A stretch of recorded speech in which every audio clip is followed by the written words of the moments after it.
नमस्कार मैत्रिणींनो, यम ह्या रेसिपीमध्ये सर्वांचं मनपूर्वक स्वागत. तर आज आपण पाहणार आहोत उपीट. तर उपीट बनवण्यासाठी मी इथं घेतलेलं साहित्य, इथं मी छोटं फुलपात्र भरून रवा घेतला आहे. नंतर इथं मी वाटाणे घेतले, कोथिंबीर घेतली आणि 4-5 बारीक करून मिरच्या घेतल्या आणि टमॅटो घेतला आहे. आणि इथं मी शेंगदाणे घेतले थोडेसे आणि तूप. तर आपल्याला काय करायचं आहे, आता गॅस चालू करायचा आहे. गॅस चालू केल्याच्या नंतर आपल्याला हे तूप टाकायचं आहे. तर इथं मी तूप टाकते. तुम्ही तुपाच्या ऐवजी तेल सुद्धा वापरू शकता. तर आता आपल्याला इथं रवा टाकून घ्यायचा आहे आणि हा रवा तुपामध्ये भाजायचा आहे. आणि हा रवा लाल होईपर्यंत आपल्याला असाच भाजून घ्यायचा आहे. मस्त छान असा सुगंध सुटलाय आणि तुपामुळे हा रवा लय भारी लागते खायला. तर आपल्याला असा लालसर रवा करून घ्यायचा. आता हा रवा लाल झालेला आहे. आपण आता रवा एका प्लेटमध्ये काढून घेऊ. तर मैत्रिणींनो, आपल्याला काय करायचे, आता याच्यामध्ये तेल टाकून घ्यायचे कढईमध्ये.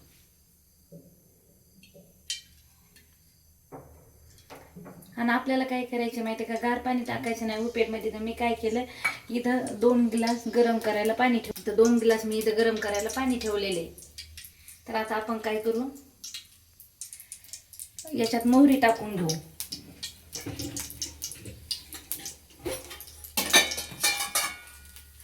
तर मी इथं अर्धा चमचा मोहरी टाकली.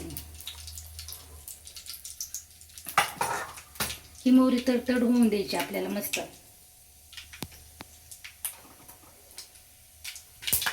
आता इथं मी एक बारीक कांदा चिरून घेतला. हा कांदा सुद्धा टाकायचा. कांद्याच्या नंतर आपल्याला टमॅटो टाकून घ्यायचा आहे आणि मस्त असं त्याला परतून घ्यायचं. आणि हा उपमा ना खायला लय छान लागते. कधी कधी आपल्याला काय होतं, दुपारच्या वेळेस जर भूक लागली तर त्यावेळेस आपण हे 10-5 मिनिटात आपण असा उपमा करून खाऊ शकतो. आणि हा उपमा लहान लेकराला, म्हाताऱ्या माणसाला सुद्धा खायला खूप छान असतो. एकदम आपल्याला हॉटेलसारखा असा आपण घरची घरी हा उपमा बनवू शकतो. तर आता ह्या उपमामध्ये आपल्याला परत अजून हिरवी मिरची टाकायची. हिरवी मिरचीच्या नंतर आपल्याला इथं वाटाणा टाकायचा आहे. वाटाण्याच्या नंतर 2-3 मी इथं कढीपत्त्याचे पान घेतलेले, हे सुद्धा आपल्याला टाकायचे. आणि सगळं आता आपल्याला मस्त असं लाल होऊन द्यायचं. तर मैत्रिणींना, आता आपल्याला याच्यात काय घ्यायचं, मी याच्यात थोडेसे शेंगदाणे घेतलेले. हे शेंगदाणे सुद्धा आपल्याला याच्यात परतून घ्यायचे आणि छान असा मस्त सुगंध सुटलाय. तर आता हे छान असं आपलं तळून झालेलं आहे. आता आपल्याला याच्यात काय करायचं, हा उपमा सोडायचा पूर्ण असं. आणि हे आपल्याला 1-2 मिनिट असंच परतून घ्यायचे.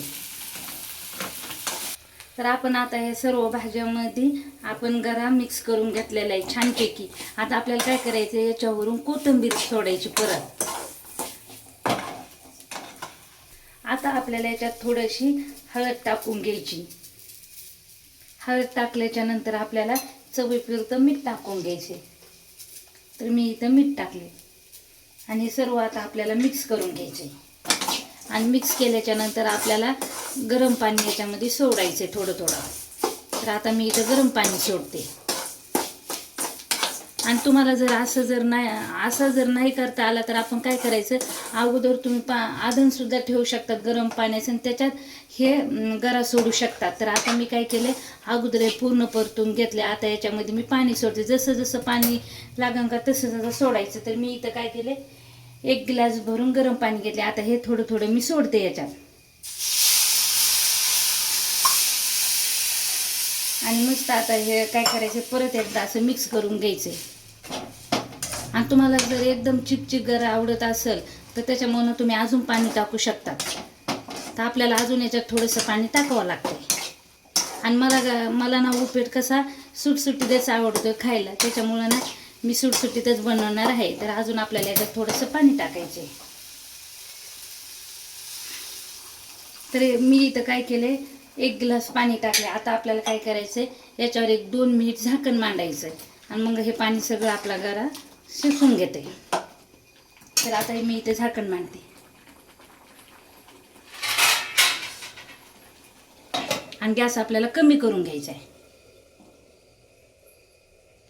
तर मैत्रिणींनो, आता आपल्याला काय करायचं, हा उपीट आपला शिजलेला आहे. आता आपल्याला हा उपीट काढून एका प्लेटमध्ये घ्यायचा आहे. तर बघा तुम्ही किती छान असा मस्त फुलला आहे आणि एकदम सुटसुटीत झालेला आहे, जसा मला लागतोय तसाच. आणि मी तुम्हाला सांगितले, तुम्हाला जर चिकट आवडत असेल तर तुम्ही याच्यात जवळपास दीड ग्लास पाणी टाका. आता आपण हा उपीट काढून घेऊ एका प्लेटमध्ये. तर मैत्रिणींनो, आपला हा उपीट एकदम खाण्यासाठी रेडी झालेले आणि असा उपीट तुम्ही घरी बनवून एकदम आनंद घेऊ शकता. तर मी इथं आता हे पूर्ण एका प्लेटीत काढून घेतलेलं आहे. तर तुम्ही बघू शकता किती छान असा मस्त सुगंध सुटलेला आहे.